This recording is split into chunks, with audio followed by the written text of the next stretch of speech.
Computer's working. All right, so eventually the screen will come up. Today we're going to talk about the 3 people who can sell you anything. This is true no matter what you sell, no matter what industry you're in. There are really only 3 people who can sell to you.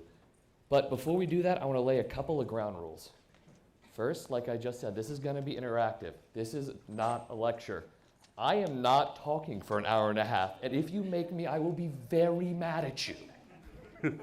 So, if I ask a question, you are actually intended to answer. None of them are rhetorical.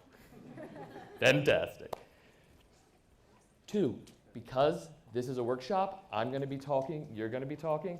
Sometimes taking notes gets a little difficult. You are welcome to take notes as much as you want, but I can bother our marketing automation team to get all of your email addresses, and I can just send you the slides. That'll save us all a lot of worry. Everyone okay with that? Cool. So, I lied, we're not actually going to get started quite yet. Before we do, I want to tell y'all a story.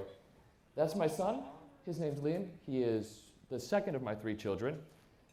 And I took that picture December 4th, 2013. That was 2 days before he turned 1 year old. And 3 days after I took that picture, I actually packed up about a month's worth of clothes in a suitcase. I got in my car, and I drove about 900 miles to Baltimore, Maryland, where I would not see my wife and my children for about 3.5 months because I was living in really crappy corporate apartments, which are like a hotel room that they put you in for 3 months. And I've got a simple question for y'all. Why does anyone think I did that? Again, no rhetorical questions. More money? No, I took a 70% pay cut. No! This is being recorded, so I'm going to be really specific on this one. No. Yes? Yeah, so I took a job at a company called Agora, which if you've never heard of them, they're a major heavy hitter in the direct response place. And at the time, I was director of marketing at a little publishing house in Charleston, and I was making good money, but I was very good friends with the CEO. I had access to all the numbers, and I was at the point where I was like, I need a raise. And they were like, I got a nickel. there wasn't more money in the company. And if I wanted to go forward in my career, I had to make a change. And I've got a simple question for you. Why do people do something like that, take a leap of faith like that? Because I was still, sure, I wanted more money, but the path to get there, I went from making over $100,000 a year to a base pay of just $30,000 a year in commission. Why do people do that? Why do people buy a $1,000 conference ticket and then fly from pretty much, where are you in Europe? Slovenia. Did anyone fly farther than Primož? Okay. Why on earth do you do that? Why do people say, you know what, this person I've never met and will probably never meet, I'm going to give them $2,500 for 8 hours of videos that I might or might not watch? Why do we do that? I lied, there's one rhetorical question. We do things like that because we have a problem, and we believe that that person has the solution. We buy because we believe. And without belief, without that trust, no one is ever going to buy anything. Doesn't matter if it's a pack of gum, doesn't matter if it's $2,000 course, doesn't matter if it's a $50,000 mastermind. We buy because we believe. We buy because we trust. We don't know you. If we don't trust you, we're never going to buy from you. So who do we believe? Good question. So your local Google specialist calls you. I get this call all the time, by the way. Telling you that they have a special offer that's expiring today. Who returns that call? Nobody. Okay. My credit card consultant wants to let me know that they have the answer to the credit card debt I haven't had in 9 years. Who returns that call? Nobody. We don't believe companies. Who do we believe? People. And really specifically, we believe 3 people, and 3 people only. We believe a convert. We believe an expert, and we believe a good friend. Those are the only people in the world that can convince us to do anything. So in a second, we're going to talk about each of those people, how we become that person, who we want to be. But first, I want to talk a little bit about why this matters.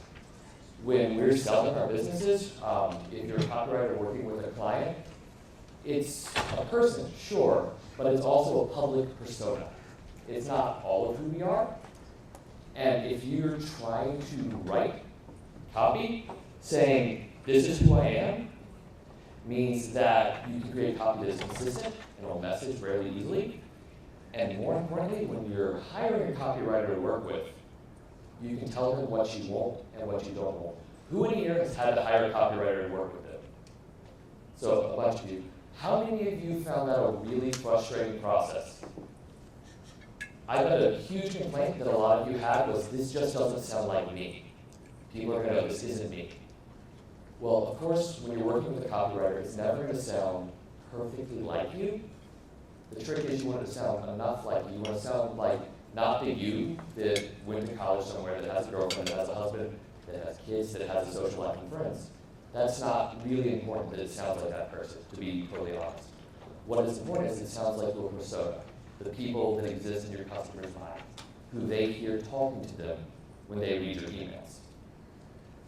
And that's always one of three people. It's the convert, the expert, the good friend. So let's talk about each one of these people. Who's a convert? What's a great example of a convert? James Altucher. What's his story, right? I was the CEO or whatever he was at Yahoo, and I absolutely lost everything. My life was in shambles. And then I discovered this one magic secret. I discovered I could choose myself. And because of this secret, because I chose myself, everything changed. My life is wonderful now. And I want you to have the same thing. I want to share this secret I found with you. I want you to choose yourself. That's the convert talking. He's not saying, I've done this for 50 years. He's not saying, you know me, you like me. He's saying, my life is terrible. I found the truth.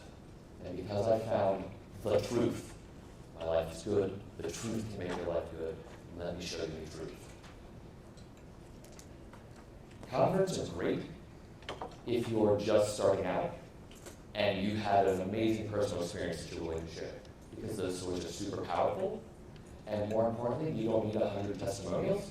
You don't need 5,000 tactics and different little secrets that you've done over 50 years.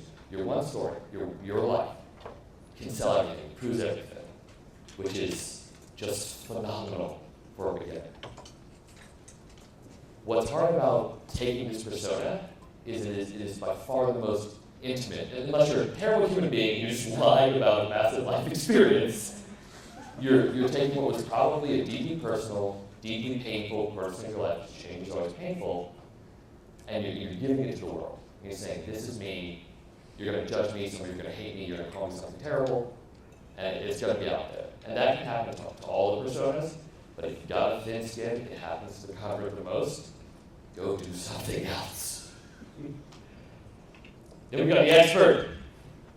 Ramit is the textbook expert. Guys, I went to Stanford, and I built a system. My system is magic, because I have spent 50 billion hours and $10 gazillion testing and refining my system in 932 different industries. And my system can solve all of your problems. Just try it and you'll see. Pretty compelling. You're all here.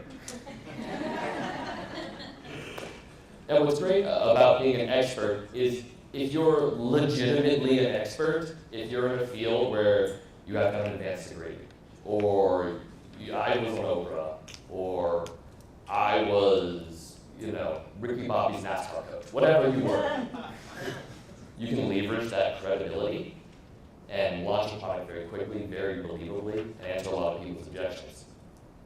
The problem with being an expert is more than any other persona, you're going to have an answer for everything. What do I do if I am a special snowflake that's in this industry? Well, I have my 9-part checklist for this industry. What do I do if I have kids? I have my magic kid formula. You've got to be able to answer those objections with a very reasoned secret sauce that just proves again and again, I've done this, I've done that, I've done this, I've done that. There's nothing you can throw at me I've not seen. I'm the expert. That's the whole basis of your credibility, which is exhausting. And you don't want to step into that role unless you're ready and willing to have a lot of emails come up and to just hand into, I do the copy yourself, hand to a copywriter. I need a new secret tactic for single mothers of orangutans who live in Dubai. Yeah, that's your problem. So you can't do that if you can't hand that off to someone else. That'll come up, that'll create a real block to growth. And the final, final 80? No? That's it, we're done now. Excuse me for a second. There we go, the friend. So the friend has absolutely no authority of their own. They don't need it. I'm just like you. I've lived this life. And I have problems just like you have. So we're going to find those answers together. Join me on this journey as we solve our problem. Friends are also beautiful for a beginner because, like everyone else, less than anyone else do you need credibility. You don't need a personal story of transformation. You can be a work in progress. But you also can't claim any personal authority or a very limited amount of personal authority, right? You've got to say, I've got a guy for that. I've got a guy for this. I know who you should talk to for this problem. Which is a great, really flexible place to be. You can sell virtually anything, but you're almost always selling someone else as the expert. You've got people who trust you, who like you on a personal level, and then you're finding converts, you're finding experts, and you're just saying, you want to lose weight? I know Jim. You want to do your business? I know Ramit. You want to learn personal finance? I know Ramit. You want to learn cryptocurrency? I have this really weird guy with crazy hair who knows cryptocurrency. And that can work really well. And the best friend's sort of one of those long-term plays. It's got a giant U shape on it. And when I say that, it's easy to start, and then you have this dip where you're like, how do I make my own products? And then if you're really good at it, you're Oprah. And Oprah made more money than Ramit. I don't know if that's a secret that I should be revealing, but she's a pretty successful person. So we've got the convert, the expert, the best friend. Like I said before, all three personas work in any industry. So when I say that, I mean dead serious. Let's take an example. Let's look at weight loss. What do y'all think expert looks like in weight loss? Oh, wait. I did this wrong word. What do you think a convert looks like in weight loss? Jared from Subway.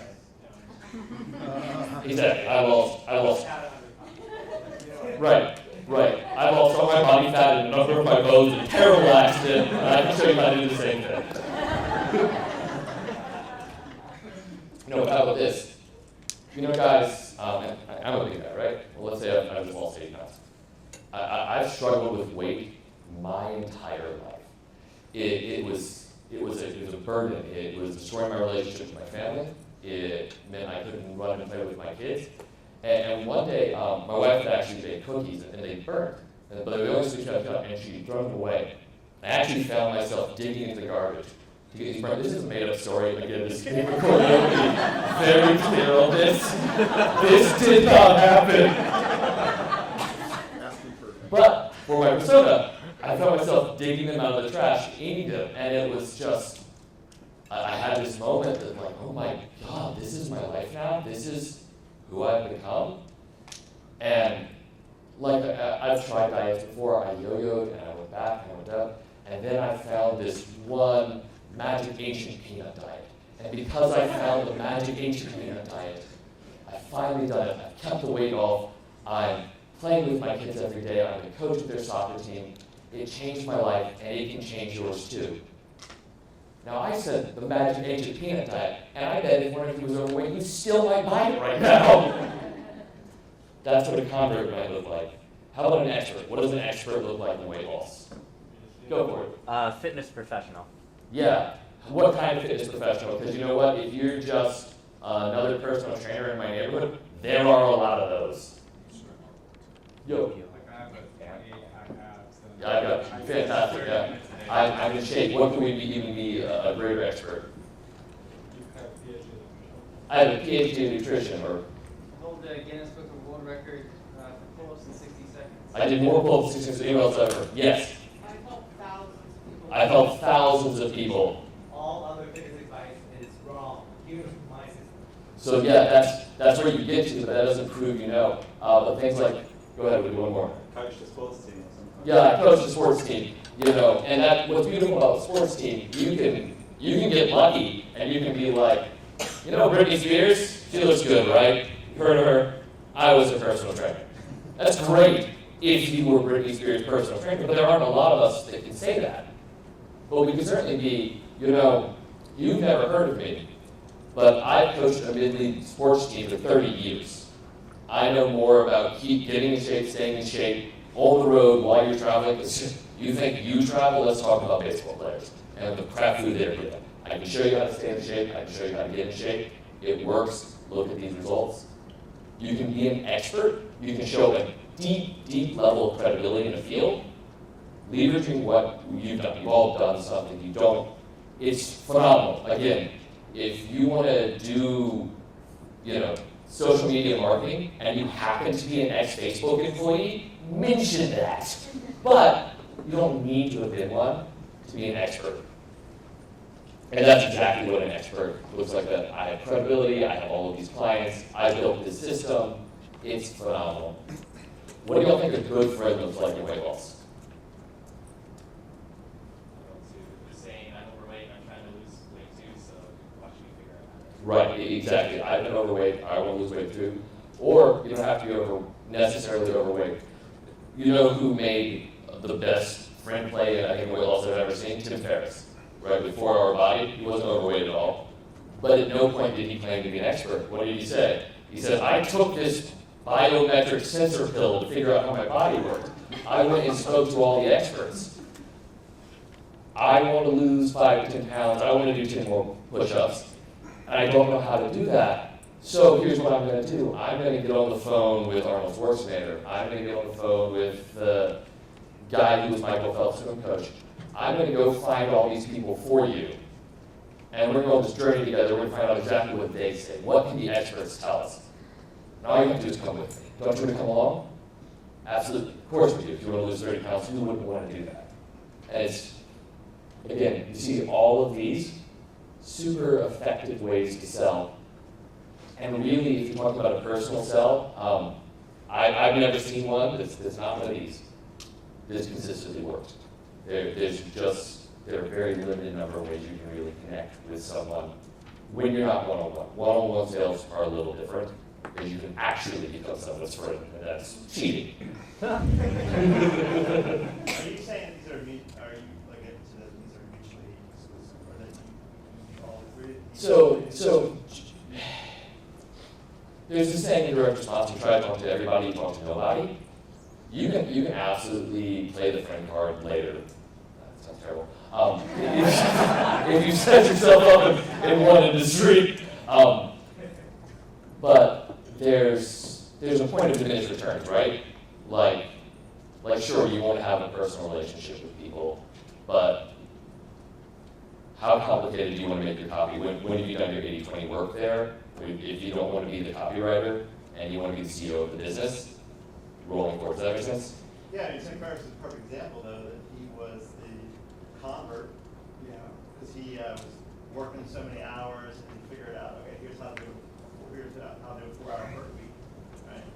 And then he was the expert in, okay, I'm the expert in meta learning, right? Because I was at Princeton and I did, you know, I learned how to learn really fast. And then he was the friend by saying, hey, you explain. So that was a perfect example of someone being all three of them. That's true. So, but can you spot what he did there? Was he all three at once? Yeah. Yeah, with different products. So let's say, for example, what's out there for me doesn't sell? I'm blowing your brain. Real estate, right? We don't have a real estate product. We're not going to make a real estate product. But let's say Rumi has had a stroke and now thinks real estate's a good investment. And he gets really into it. He finds somebody who's really good at it, who has a $2,000, here's how you make an extra $5,000 a month with rental property. You know, the same crap line we've been told for years and years. All sorts of people that we don't believe anymore. Like that, at least to me, I've seen a lot of real estate packages. I don't know if they'll feel the same way. A lot of real estate products out there for sale. We all know they're probably a bad investment. But now imagine Ramit, who you know and trust, said, guys, I know real estate, right? Terrible idea. But here's the thing. I met this guy.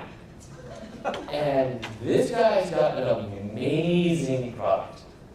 I bought it. I put $5,000 into the product. I put $40,000 into the properties. I leverage the rest, and I'm making an extra $12,000 a month. You absolutely need to buy this guy's product. How many of you are buying the product? Show of hands. Okay, yeah. A bunch of you, y'all are really, we need to do jumping jacks or something like, let's keep going. Right, you probably buy that product, even not trusting that industry. And Ramit has stepped outside of his expertise, and he's making his best friend play by introducing another expert. And maybe you'd buy from Ramit. Maybe you buy from him if he'd done the same thing and said, you know what, I've spent months researching this product, and it worked in this one case. Or tried some sort of, thing like that, and tried to play the expert card. After years of talking about real estate, it's not always a good investment.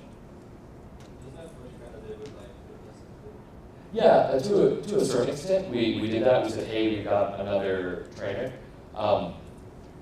But yeah, right, I did that. Yeah, and why? I think part of the reason why that product never took off like it might have, our convert pay there in my mind was actually pretty weak. And again, I'm speaking as someone who should have been our target market. I'm like 80 pounds overweight, but I have money to buy an info product to solve the problem. Ramit was like, guys, I used to weigh 100 pounds. And I could not put on weight for the life of me. I was like a limp noodle. And I was reading that copy, and I was like, Ramit, I love you like a brother, I really do. But every word out of your mouth makes me want to punch you in the face just a little bit more. And there was no circumstance where I'm paying you money for this. When you're a convert, what's important is your conversion story, where you started, that point of terror and horror where your life is bad. You want to make it bad, right? You want it to be dark. It should be darker than your client's life, but it shouldn't be the same problem. It should be an exacerbated version of the same problem.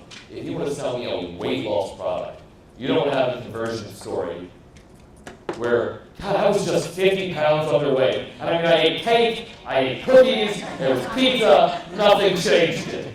Because your target market is just going to go, there are no words. How much I hate you. So, what I'm going to do now is take a couple of brave souls and let you say what you think you are or what you want to be, and we'll talk about what your funnel would be like.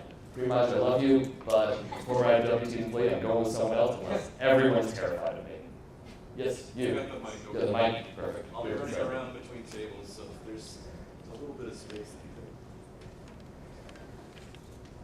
So I think I'm the convert and the expert at the same time right now. Okay. Yeah. So what's your niche? So my niche, I help handyman start and grow their businesses. So I have a product for starting the business, pricing, and marketing. Good. So when you say that you're the convert and the expert, and by the way, all of you are going to say this to me, I promise. What's the core message you want your audience to take away when they first hit your website, when they first find you?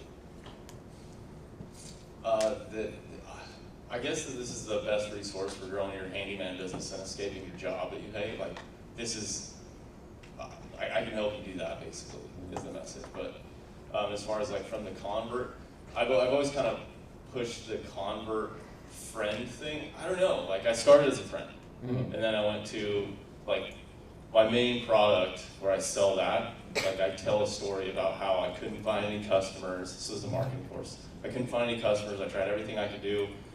Everything failed until I found this system where I really dug into online marketing. And through that process, I spent hundreds of hours doing it. Came out with this new process, something I was booked solid with tons of customers, and it changed my business. And then I put that into a system, and I've helped hundreds of people do it. So like I'm a convert, and then I'm the expert because of that story. You know what I'm saying?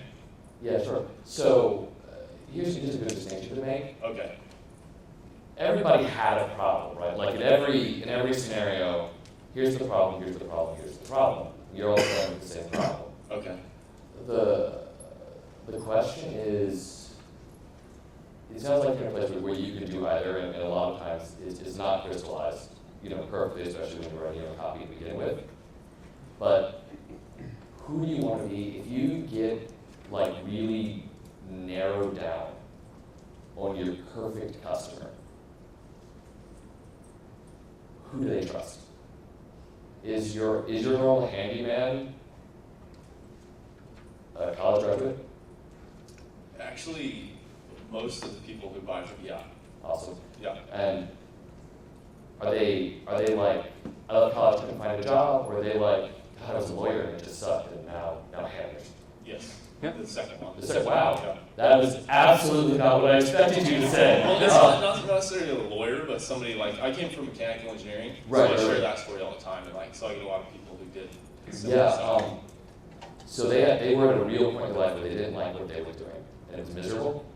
Yeah, where they hated their job. They Yeah. hated their job. Uh-huh. And then, so they hate where they are, and they're looking for a solution. So there are two things you can say to someone like that. You can say, hey guys, I've got this system, it'll work for you really well. First, wait, before we talk, are they actually a significant portion of mechanical engineers? Those guys love systems. There's some, but I wouldn't say Yeah. there's some now.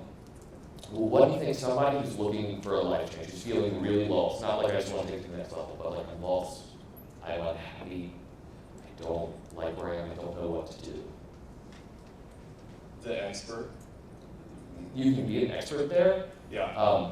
but do you know who else really likes to convert those people, gives them people? Cults. Anyone who's in that kind of thing where they really hate their life, if it was my play, I'd go convert. And I would play out that story of personal transformation in a way that's huge. Because what they really want, it sounds like you're talking about, experts are great for very hardcore material or hardline measurable benefits, right? Like I'm an expert, I'm all about the intellect. I can get you another $3,000 a month that you needed. I can get you that extra vacation you needed. All of that, that's the kind of thing I expect from an expert. When I'm talking to a convert, when I'm going to church and I'm talking about it, I expect people to talk to me about my happiness, about how lost I felt, about how every day was a drag, about how terrible everything was. And then I was walking down and the sky was just part of the light open. And I realized, this is the answer. I love doing stuff with my hands. I just gotta make this my business. And so that's what I did. That's the road I took. And you can take it too. And that's the play I would give them. That's kind of the introduction I would want. So that actually is the play I take on the how to start a business. But I guess my candidate challenge right here is it a bad thing to be both, or is it just a diminishing return on effort with the copy? Yeah, so it's, again, where you can separate this and where I'm used to talking to insurance brokers. I don't get a lot of nuanced questions about this. You can actually have a different persona by market, by product. You can be a different person to a different segment of your audience, right? And that's not disingenuous in any way. I'm a very different person for my son than I am for my drinking buddies. Totally different role in their life, as it should be. No. Same thing with your customer. Your entry level, I'm lost, I'm looking. You can be that convert for them.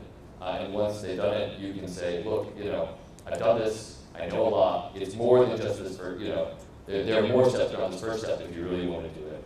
Let me show you my expertise in this. And you can introduce them to your high dollar course that way. And then you can even take it a step further and be like, guys, you know what's really great once you do this is really getting your personal finances under control. And I know this guy named Ramit, and you should just do his stuff because it's phenomenal, and you should add that to your funnel as soon as you get home, because that's a great idea. But you'd be making the friend play there. And it's all, when you're talking to a segment of your audience, you can change your persona, just like when I'm out with my friends. I'm a very different person than when I'm in my son's kindergarten class. Can you wait for the mic so that everyone can hear you? Perfect. Follow-up question on that. Would you change your voice depending on the life cycle stage of your customer? Almost certainly, but it would be situational. A lot of times, if someone comes to you sort of for a core belief, you've got a deep core message that you might pivot off of, you might show them another part of who you are. But if we go back to his example, there's always going to be the convert sitting there, right? Like happiness is from this, and this is happiness for us. And you might be an expert at some aspect of that. You might be their friend showing them how to do another piece of that.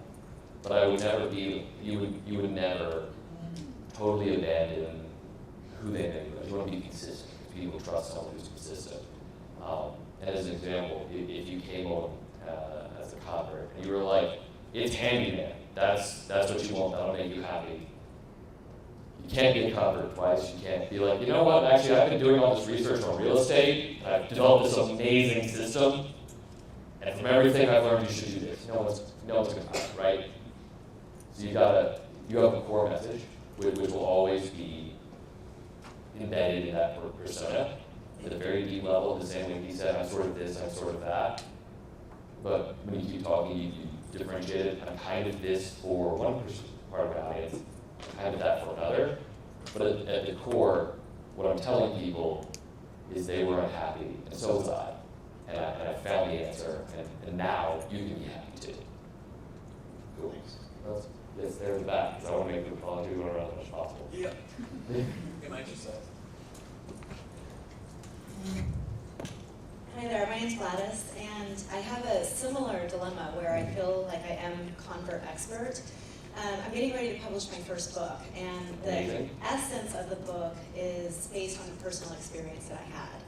And yet, at the same time, my expertise really lends me to be a great person to really teach other people about it. So, really quickly, in a nutshell, my mom died in 2003, and I experienced what the name of my book is, which is A Good Goodbye. So over the years, my career has put me in situations where I've had to manage large-scale transitions and change and loss, and I'm a clinical psychologist, so I have grief loss expertise. And so I'm really curious what you would recommend as which approach do I go with the most, because both of them actually really serve me. Yeah, so you said you're clinical psychiatrist, so I assume that means some form of advanced degree. I'm a doctor, yeah. Yeah, perfect. Just double checking. And you're gonna have a book. You cannot spell authority without author. So I would say, you've got a personal story in there. But people love an expert when you're really quotable, and you can be relatable. I mean, Ramit talks about his personal experiences too. You can still have that aspect. There's I don't want to say overlap right now because everyone's gonna be like, well, I'm the overlap guy. But in the same way that you could have a book that's got I'm not going to tell you who the bad guy is day one, and then you've got a mystery thriller that's just a bunch of jump scares. Those are different genres, even though their elements are the same. I would say very much, of course, when a universal story, people love relating to a human. But why are people buying that book?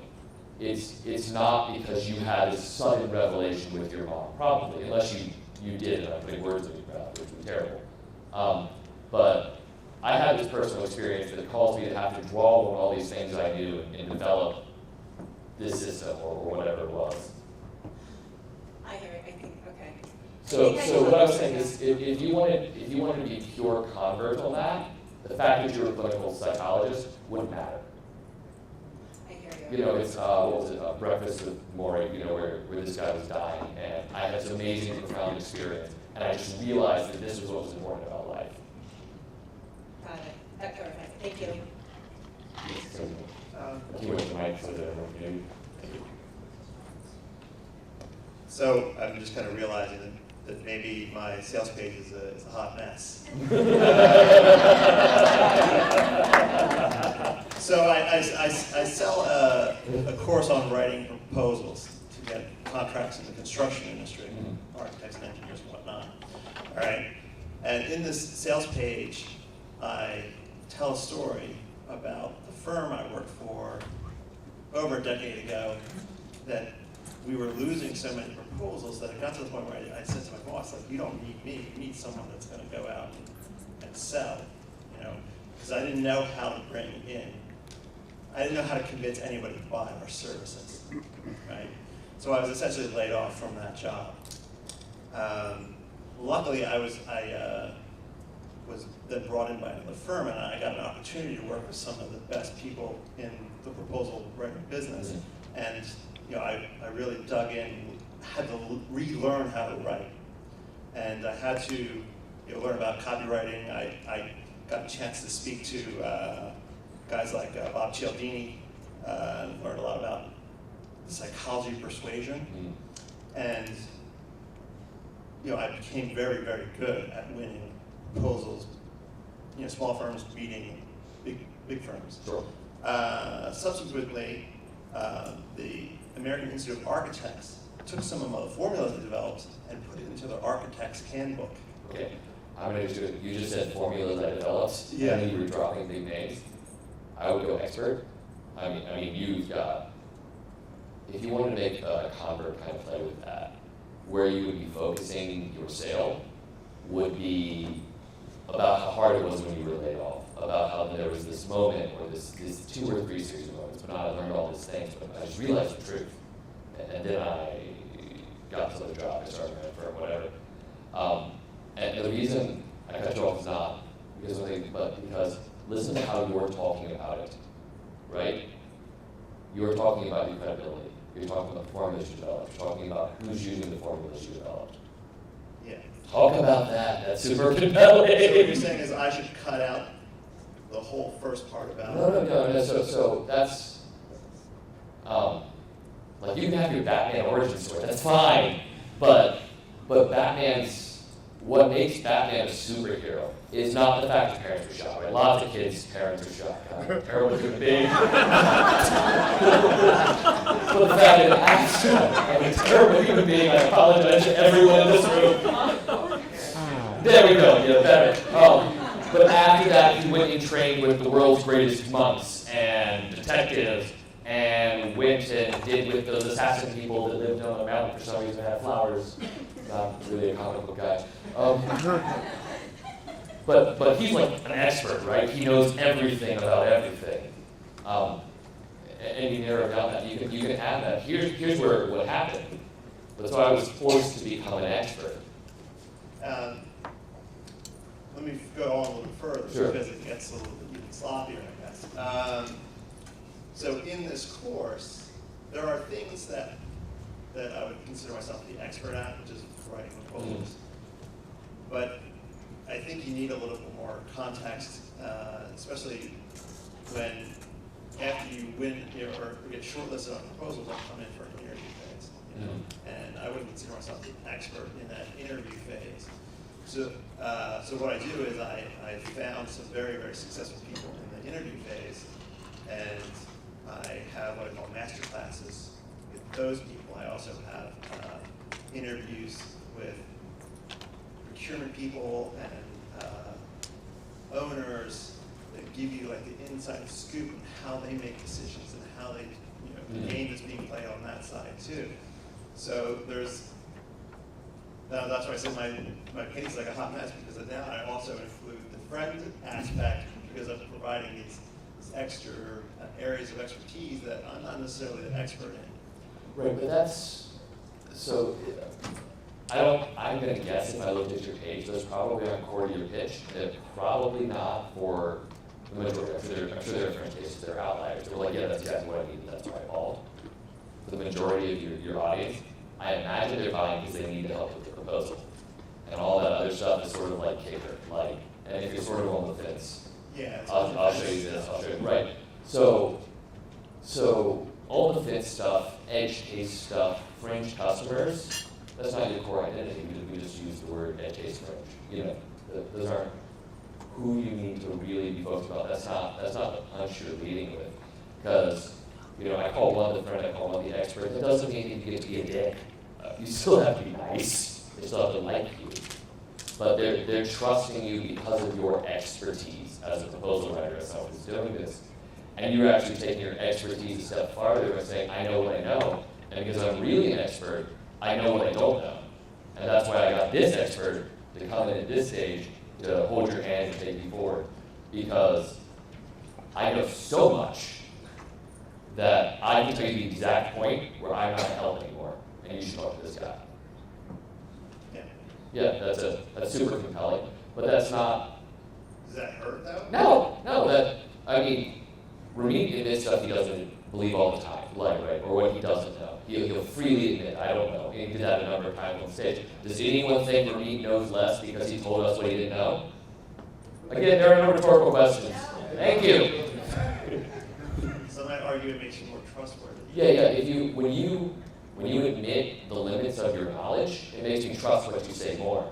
Because if I came up here and said, you know what, I've been doing these sales pages for, I don't know, 7-8 years now. I've sold about $40 million worth of stuff online, which is roughly true. So let me talk to you about your wife and your marriage, because that firmly qualifies me to do that. You'd be like, what? Where did we go wrong? And you wouldn't believe anything that came out of my mouth after that. But if I said, look, I've been doing these sales pages forever. I'm great at it. I can write copy. But you know what I don't know a damn thing about? Media buying. I have absolutely no idea what happens when you go to a TV station and you're like, I need to buy a 20-minute slot. I've never done that. That's why I found Jim. Jim's phenomenal at that. He's done it at CNN, he's done it wherever. He used to work for the guy that did Jim Wow. And once you're at that stage, you should talk to him. That's why I've included this bonus. Do you think I'm less of an expert at direct response copywriting? Or do you think I'm a more credible expert because I acknowledge my field of expertise and tell you where to go from the problem? Yeah, I would agree that you're more. Exactly. But there's also that, I'm wondering if it doesn't mix the roles there, friend. No, but so where we're going is what's your core message? Because your marketing also is so much more than just your sales page, right? You've got an email funnel for that, I imagine. You've got some sort of opt-in device. And what you're saying there is not when someone first steps up to the plate and is like, hi, I'm looking for something for a solution. You're like, well, I don't know a lot about that. I'm looking for a solution too. Why don't we go find some people and talk to them? And when you do that, you're not necessarily saying you're dumb, but like, look at Tim Ferriss. He's someone who plays the friend card really very regularly in his everyday marketing. He doesn't say, I know this about this, about this, about this. He says, guys, you know me, you trust me. I'm going to talk to so-and-so tomorrow. What do you want to know about this his area of expertise? Because I'm talking to him, he's amazing. And that's not the play where he claims personal expertise. All he claims is he's good at learning stuff. So what I'm hearing here is that you're more than happy to look at my sales page and give me some thoughts. Is there any reason that you should do that?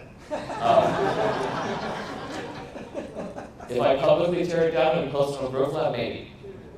No, Talk to you later. All right. Yes. Thank you. Hello, my name's Claudine. This is so interesting. Thank you so much. I think that I position myself in a variety of the areas, and I'm realizing, holy cow, you need to rein that in, and you just need to be X, and with a little bit of Y over there. So, and the other thing, so I've got a question around validation of expertise. Sure. So I position myself as an expert in winning. In terms of competition, I've won a lot and studied about winning a lot, so therefore I can teach validly. I've won 14 national titles in in sport and etc. I and believe things like you. that. So, but then, what I like to do is to take the concepts and the principles and the strategies that I've used in winning and then apply them to life. Sure. Now, am I an expert in life? No. Am I a life coach? No. So I don't position myself as a life coach. I position myself as a mindset coach who specializes in winning. So therefore, do you think that I need to be limited only in that area and serve that niche? Or what I love to do, and this is crossing over into another area because of my personal experiences, what I've learned a lot from in life and the psychology books that I've studied, etc. I feel like I have a wealth of knowledge and experience personally in how do you let go, how do you overcome, etc., etc.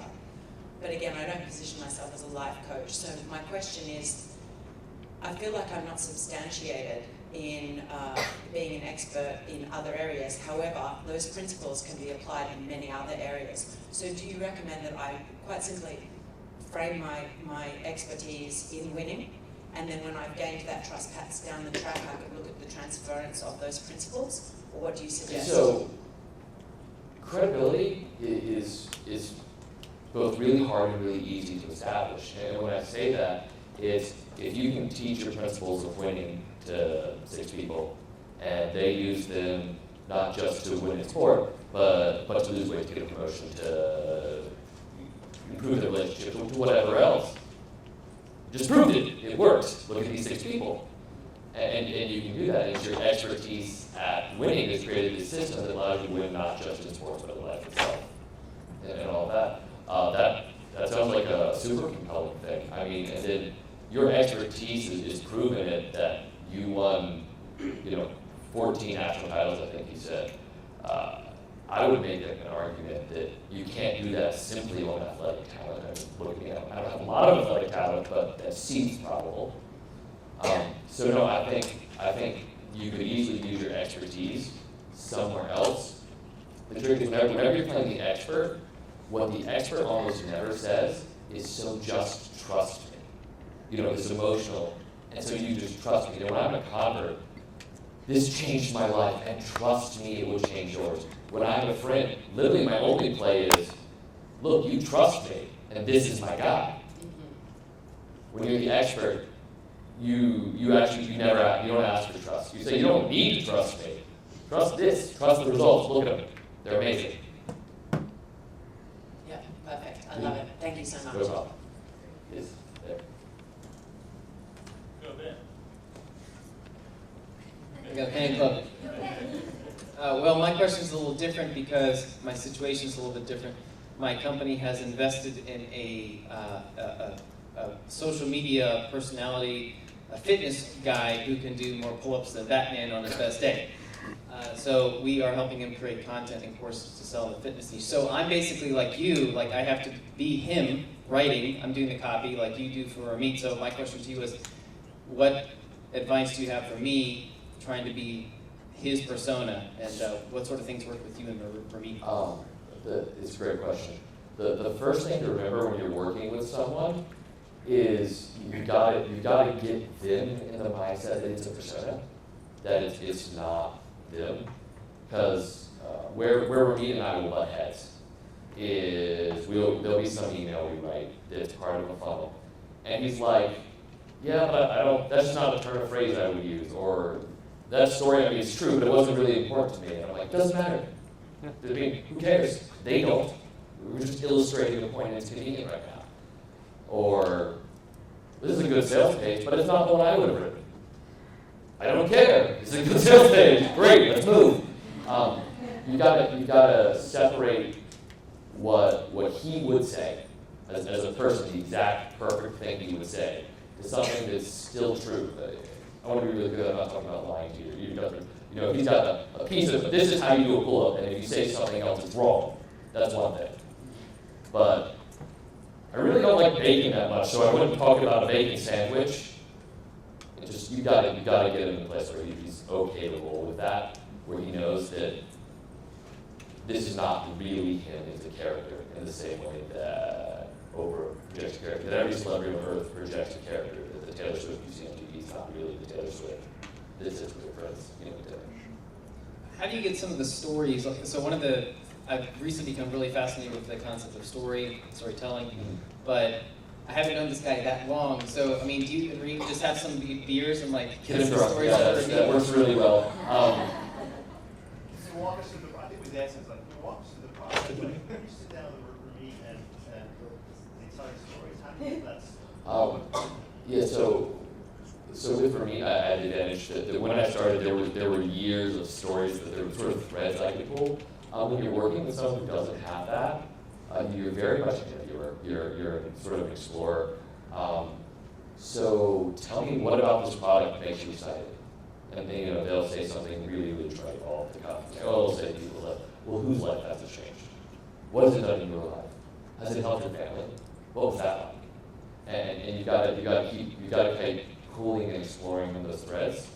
And then there's some useful places you can start. Like, what about this makes you excited? Okay, you made money. I don't care about money. What makes you happy when you get up in the morning about this? What about this is great? And you keep pulling and digging to that sort of the emotional core of it. You can do more push-ups than Batman or whatever you said. Well, why did you decide to do that? What made you want to be able to do that? What was it like do you remember the first time you did a pull-up? What was that like? Do you remember when you realized you were doing it wrong? What was that like? Hey, the first time you told someone how to do it right and it happened, how did that feel? Are you still in touch with them? What's that like now? Have they helped other people? You can build those, dig through those connections between what they've done and the meaning of what they've done to them and to others. And just keep digging, keep poking until they give them to you. And if you can, try to record the call rather than taking notes, because it's really, really hard to give good interview with someone and be trying to focus on figuring out what they said meant when you're trying to actually verbatim write down what they said. Those are just two very different activities. It's a lot easier just to record it, come back to it later, and when you're in that moment, just be in that moment. Exactly. Do immersion calls exactly with them. That's exactly what you do. They are now your customer, and you have to figure out what's important to them, why this topic matters to them. Thanks, David. Perfect. Yes.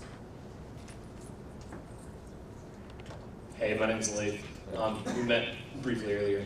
I think we're pretty much squarely in the expert space, and I guess my question is, I run a video production company, and my question is, in terms of strengthening that, is the best way to kind of bolt on, achievements and working with celebrities and stuff like that, or is there another way to sort of strengthen that expert position? So, working with celebrities, all that's great if it can improve your point. But with all of this, what do we say in the beginning? Why do people buy? They buy because they have a problem they believe you can solve. The only credibility they care about is your ability to solve the problem you solve for them. So prove that you're an expert at that problem. So if you got 12 awards, don't not pitch it. We have a bar up on the site that says, we've been in CNN today and whatever, it's great. But what's far more important is, I'm Frank, and your production company saved me 14 hours of work. So-and-so did it on a deadline. They were all time, on budget, we made money. So case studies, for example, Case studies. by industry or by specific Right, occupation that we're exactly, working with. whoever you're working with. Formulas that they can use for whatever their problem is. What's a problem? Thank you. What's a problem that's really common for your customers? So a common problem is we do a decent amount of interview content, and they'll want to put someone on camera that isn't very good at being on camera. They're either they don't have media training, maybe they're a customer, that they're getting a testimonial from, etc. So something I did recently was kind of break down hey, here's kind of the ground rules for how you can have a good interview. And it's even better if you have somebody that actually knows what they're doing, guiding the interview, actually pulling content out of the person. So how I would prove I was an expert there is I would have a post or a video, 8 ways to prepare your customers for testimonial video. And just lay down the framework. Here are the 5 things that you absolutely do. Here are the 3 things they absolutely are not allowed to do. If you've ever tried it, you'll fix it. And if they don't give us a call, we can handle it for you. Sure. Yeah, that's helpful. Thank you. Good. Nick. Thanks. Hi, I'm Nick. I help gyms grow. And I have a follow-up question to Late's question. So in my narrative arc, I have a story that I tell that does not establish credibility, but does establish relatability. Essentially, what I sell to fitness businesses, I sell nurture sequences and win-back sequences that help them attract more clients and make more money. I've heard from Pine clients that they'll say, you know, I picked you because you had a personal fitness transformation, and I've had a personal fitness transformation, and you get why I'm up to what I'm up to, right? Yes, I'm selling copywriting, but personal experience is I've lost 105 pounds. I've kept it off for years and years, and that comes up in the sales conversation. But I fully acknowledge that losing a lot of weight does not qualify me to sell copywriting, right? Yet it's coming up in those sales conversations. So I'm not sure where to put that. Right now it's going in the middle of the funnel, you know, in terms of establishing relatability. And it's coming out of their mouth in terms of language of, you know, I chose you over another copywriter because you get why I'm up to what I'm up to. But I'm not sure where to put that story or even to keep that story in my arsenal of my 3 to 5 killer shares, right? Well, first of all, if customers are saying they bought it because of something, and I tell you to take it away, go ahead and slap me. That's a terrible piece of advice. Just kidding, customers, keep it somewhere. And it might be the case that if that's a sort of a fringe group of customers, and I imagine your niche isn't very big. If that's a fringe group of customers, maybe that's sort of a fringe thing that you handle with segmentation. Like you said, you can do different things to different people. But if that's a quarter of your customers, if that's half your customers, if that's whatever, you know, a really meaningful percentage of your business, and you've got good paying clients telling you that what's different about you is you're like me and you understand the truth here, that's a really strong indication that probably for your market, that convert play is better than an expert play. Because there are plenty of experts, but they don't want another expert. They want someone who understands the truth, who's in with them on secret. Right. And so who's going to sell to them, who they want is another convert to the truth you share together. Got it. Thanks. Yes. Yeah, put it there, and then we're going to learn next. Hi, so I'm a consultant to enterprise companies, and all this sounds great if you're selling to like B2C. How does this change when you're selling to enterprise? So I don't do a lot of enterprise sales. So take everything I say right now with a grain of salt because that's not my bread and butter. And you could just totally not apply. And as an expert, I did devote this to my knowledge. But when I do sell to clients. I have a pretty robust freelance business on the side, and that's not at all, a B2C sale. They only care about the return. You know, it's still the same thing. What's the benefit to them? Because I do business with a lot of companies who just own the business level. Nick's product is business to business. That's not at all a consumer or a business consumer sale. What's their core value metric? Are they in whatever they're doing because they want to change the world? You know, it's a Tom's Shoes, which is not, it's a big corporate business, but they have a message. Well, they're going to want to do business with a marketing agency or a TV production agency or a toilet paper dispenser that isn't going to change the world too, right? You need a convert there. And if they're really like accountants or some really data-driven thing where they're just going to look at your proposal and want the numbers. I mean, they just told you we just want numbers, we want an expert. And then I guess you could be a friend for a personal sale. Like, off the top of my head, with no context example or industry, it's hard to say, like, here's what a friend would be for that. But definitely most of my business actually comes from literally friends. Like, oh, you do this, I know this guy, here you go. And that's what a referral sale is. That's what one customer referring you is, that friend play. So as a follow-up, I don't know if that was particularly helpful. What actually, like can you give me a little more specific? So it's kind of a theoretical concern. Right now, I make a very solid expert play. I'm a published author with a major publishing house in my field. So it's a very solid expert play. And I'm curious if there are if there's any times where I could make a convert or friend play that I should consider. What you exactly we talked about from do?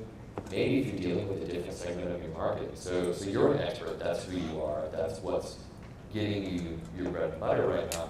But maybe there's a portion of your market that's really unhappy and wants to major change in their life. They're not, I don't want another 20% of my salary. I don't want to do what I'm doing now better.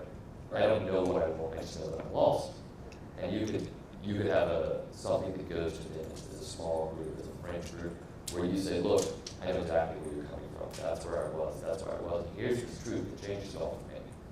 Or you could say, look, maybe this isn't what you want. But if you're looking for X, Y, and Z, you've been reading my stuff for a while. I know this guy, and there you make that friend play. But like you said, if you're very solidly an expert, and that's the core of your business. Those other two things are very hypothetical fringe concerns. Right. When you're talking about, I've got 30,000 people a month going through my funnel, and if I can get 0.25% more to buy, that's a lot of money. But before that, it's narrow down who your customers, do that core, and give her more of that. Yeah, so basically double down on my current Yeah, exactly. All right, thank you. Larry, Rebecca.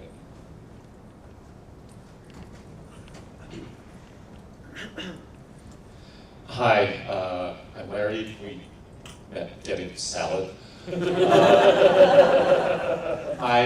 my side business is teaching law students how to do well in law school, and I think I'm positioned as an expert, even if somewhat an odd one, I'm not a law professor, but I have a track record of helping law students get it.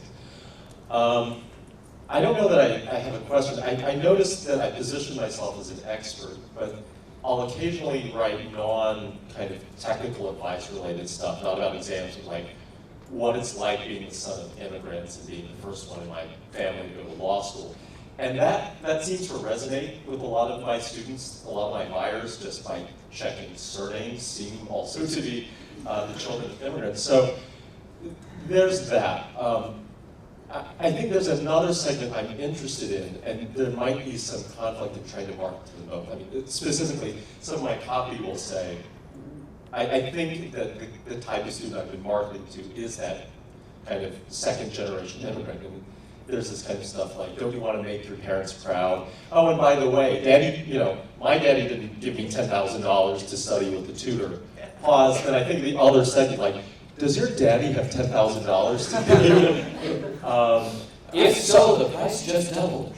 So I guess I don't quite know what my question is. Do I back off of, because I feel like these kind of immigrant stories are friend zone kind of things. Yeah, or they can be very converty. I mean, it all depends on how you use them. You can take them through a lot of roads to the same place, and you can use the same content a lot of ways. But if your core customer is really like you do the research and you see, wow, like 40% of my customers, when I only talk about this, twice a month or 3 times a year, are actually second generation American immigrant, children. That would be really revealing that that's probably a niche that you've not tapped really well because you only talk about it very rarely, but it's a huge point of your customer. Then that convert story or that friend story is someone who's just like them. I think somewhat anecdotally, like the feedback that I get from those posts, I'll get, from like, this is how you deal with the rule against perpetuities. Oh, great, that really clarified it. But, oh, that story about your dad, like handing out your business cards to random poker guys and you being afraid that you're gonna get calls from the Reno jail at 3 in the morning. I would get a lot of response to those kinds of emails. Yeah, sure. So when it's just like, I'm trying to think of someone who would be a great expert, and I'm just going to fall right back on the meat because that's the low-hanging fruit. He'll talk about his experience with his family. He'll talk about all these things that aren't directly related to the sale, because you don't want to be selling to people all the time, right? Like that just makes you an asshole. You still want to be human to them. So yeah, absolutely, you can tell those stories, and people will love them. It'll make you a more full human. It'll fill in more than just this very narrow persona. But at the same time, you probably are still an expert. You wouldn't hand that story off to a copywriter to write to a sales page about what that was to you, to have your dad do that. Does that make sense what I'm trying to say there? I would not do.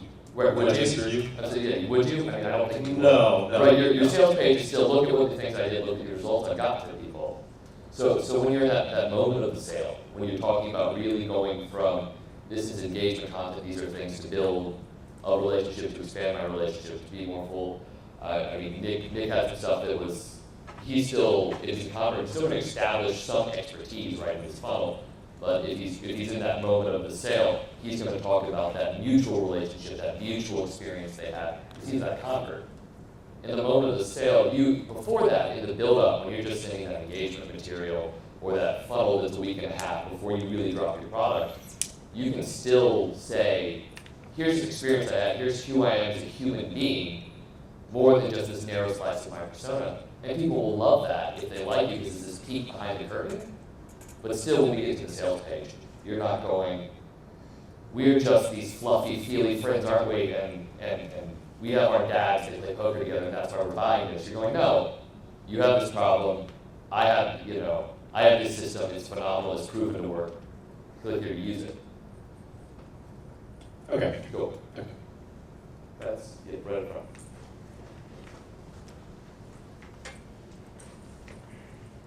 So my audience are artists. I serve artists, and the way that they come into my funnel is through a podcast. Based on what they tell me about why they buy, I would say that 50 to 60% of them buy for the friend reason. They're used to hearing me every week while they're working, and one of the most common things that I hear is, I feel like I already know you, and I bought because I just wanted to be with you, like kind of which is flattering and great.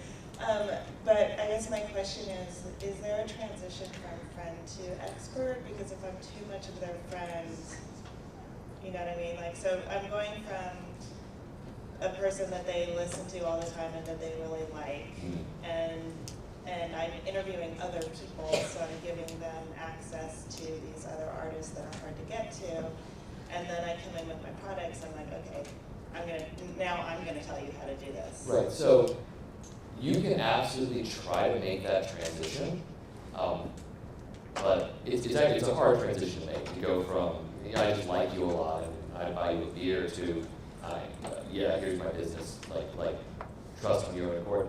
What might be easier, if it's honest, is to do something like, look, you trust me, listen to me.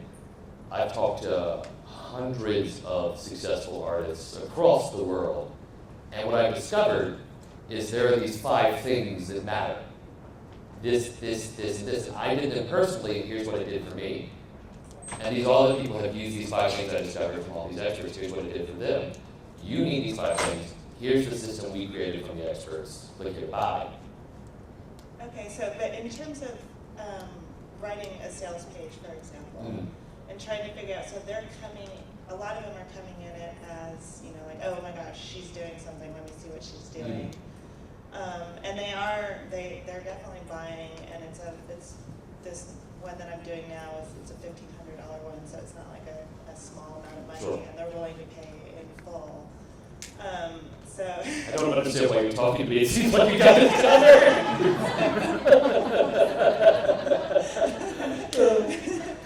But I mean, I guess I'm thinking, maybe this is just, I don't need to worry about this, but what I'm thinking is, like, at some point, I'm gonna have to convert people that aren't quite as, like, I'm taking the cream of the crop. Right, And at some point.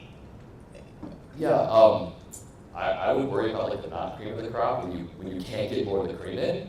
Like, say the 80-20 for your business. Don't ever worry about trying to make a bad customer into a good customer until you stop finding ways to get more good customers. Because it's such a better use of your time to say, how can I get 10 more $2,000 customers on my list than how can I convert these 50 nobodies into a $200 customer? Because those $2,000 customers really, as you go back and build your portfolio, if you do something else, they're the ones who are gonna come back, they're gonna buy it 5,000, or they're gonna buy it 10,000. And that person's gonna bend over backwards and twist and pull and berate and change who you were for them. Don't do that for a relationship. Right, okay. They're gonna be terrible at the end. Yeah, Mark. We actually have a title. The schedule, so we're supposed to be ending right now, but it says that we should have ended at 3:30, so we actually are out of time. Okay, well then we're out of time, everybody. Let's give a round of applause for our volunteers.